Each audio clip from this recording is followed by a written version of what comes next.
when God touches somebody's heart, they're just never the same. And for somebody to desire to testify as to what God has done in their heart in front of their friends and family and their church body, that is truly a miracle. And that's what baptism is.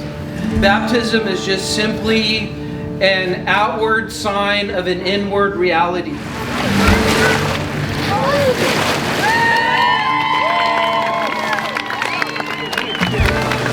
They want to walk in the newness of life. This is not something to take lightly or frivolously or something to just do because other people are doing it.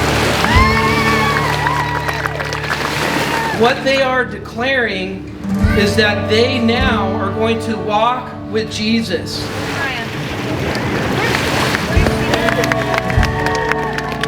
And what that's a picture of is someone dying to themselves. It's a picture of somebody going into the grave and dying and saying, it's no longer I who live, but it's Christ who lives in me.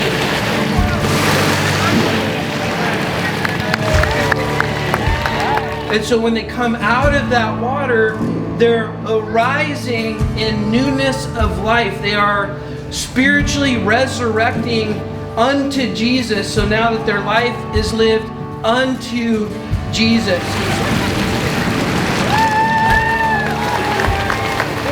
Go for it.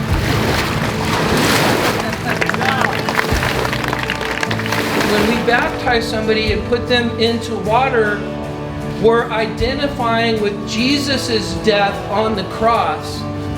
And you may recall that right before Jesus went to the cross, he was praying in the Garden of Gethsemane, and he prayed, Father, not my will, but your will be done.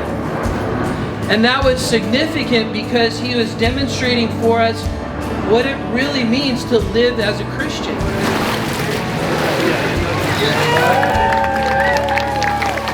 It means we live for his will and not our will any longer. And this is what Paul is saying.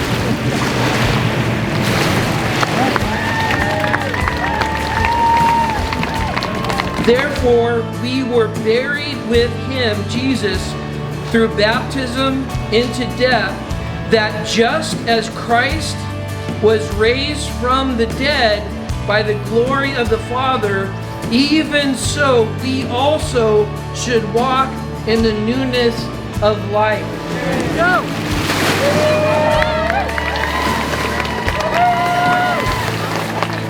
And so that amazing picture of the story not ending when Jesus died on the cross for our sins, but the story just beginning that he died, but he rose again from the dead.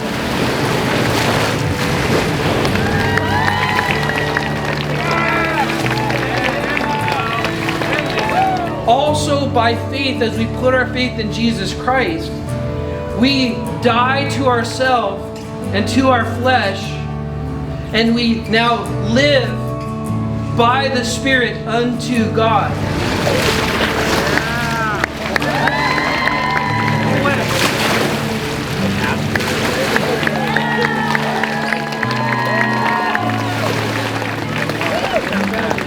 And now we are raised to the newness of life.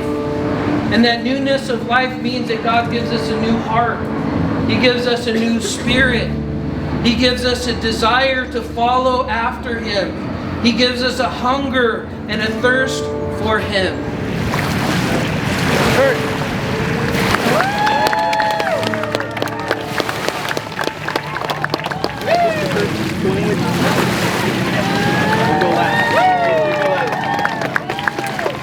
And so today, as we watch those getting baptized, we are mindful of how God has done a miracle in each of those hearts that we see. And truly it is a miracle as we see what's going on in our world, and as we see the deception in our world, as we see the lies being spread, that God sets those free who truly come to him.